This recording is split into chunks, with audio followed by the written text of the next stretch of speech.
কালাইগুলো ভালো করে ধুয়ে দিই ঢালে। কুটুম বাড়ি থেকে আসা তোমার 2 ঘন্টা হয়ে গেল, মালাটা আর শাড়িটা তুমি খুলবেন না নাকি? সোনার চেন পরার তোমার যদি ইচ্ছা তাহলে বাপে কয়ো এরকম একটা দাম সোনার চেন বানিয়ে দেয়। রাক্ষসী। এটা এমিটে সোনা, জানেন না? এটা পরে থাকলে রং উঠে যাবে। এক্ষুনি খুলে ছুটছি, তা চেঁচান না, গোটা পাড়ার মানুষ জানতে পারলো যে আমি একটা মালা পরেছি।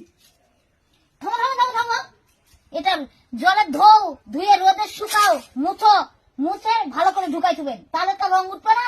ঘামের মধ্যে লবণ থাকে, ওই লবণে মালাটা মুছতে ঝরে যাবে, জানেন না? বিয়ার সময় আমার বাপ একটা সীতার হার দিছিল, ওটাও ছিল ইমিটেশন, এখনো যত্ন করে আমি রেখে দিছি। এখন বয়সটা নাই তাই পড়তে পারি না, নাহলে এখনো দেখাতে পারবো আমি বার করে। দেখতে চাই নাকি কো?